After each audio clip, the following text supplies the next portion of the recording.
I'm Nate Phelps. We're reporting today from Sturgeon Bay, where tall ships are headed down to Green Bay. We're here with Jason Paris, second mate on Appledore IV, a Michigan-based schooner. Jason, tell us a little bit about life on board this vessel as you travel around during the summer. A little bit what it's like and what it's like to live on one of the tall ships here. It's pretty fun. We always have a group of kids out with us, usually our trainees. So it gets kind of hectic. They get to learn how to live in close quarters with people. And, you know, the general rough weather comes every once in a while. That keeps things interesting. But for the most part, we just keep teaching the kids how to sail during transit when we're going from the different tall ship vessels and things like that. You know, that's one of the missions of this vessel throughout the years to get out and do educational type stuff. Can you talk a little bit about what you guys do in terms of educational programs and why it's important to have young people and things along that lines involved with the vessel and with the Great Lakes? Yeah, our year always begins out in May, and we do our Science Under Sail trips. We do field trips. They're about 3.5-hour tours on our vessel, and we take water quality samples, plankton samples, and benthic samples, and we just kind of teach them about the Great Lakes ecology and stuff like that.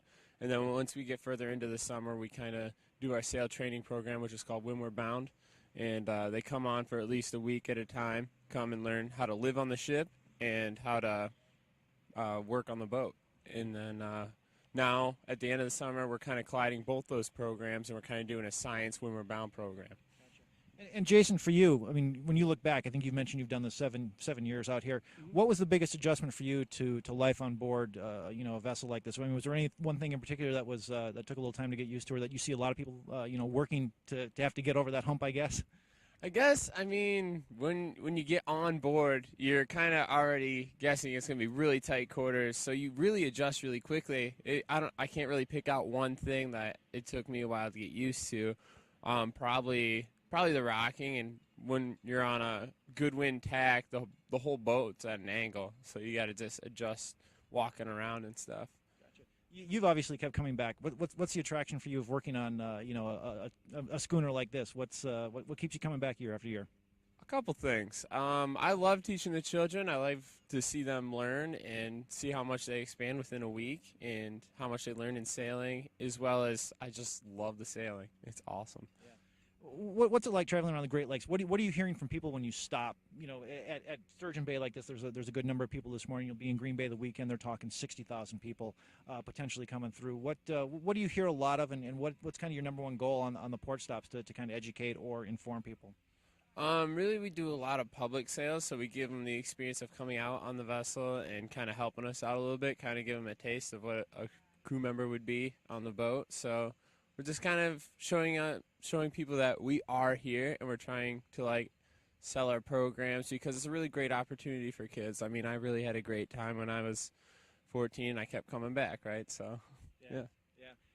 How long do you see yourself doing this? Is this in your blood? Is this a lifelong calling at this point, or are there other things you want to pursue as well?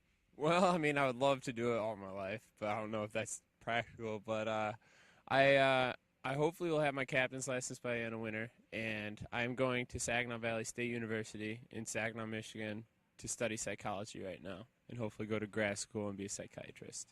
Awesome. How about this weekend? What are you looking for out of this weekend in Green Bay?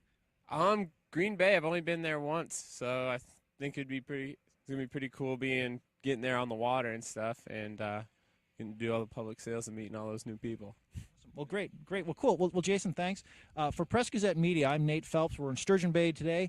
Appledore IV and the other vessels that are part of the Tall Ship Festival this weekend are making their ways down to Green Bay today, so you can keep an eye out for them a little bit later in the afternoon coming up the Fox River. So from Sturgeon Bay, I'm Nate Phelps for Press Gazette Media.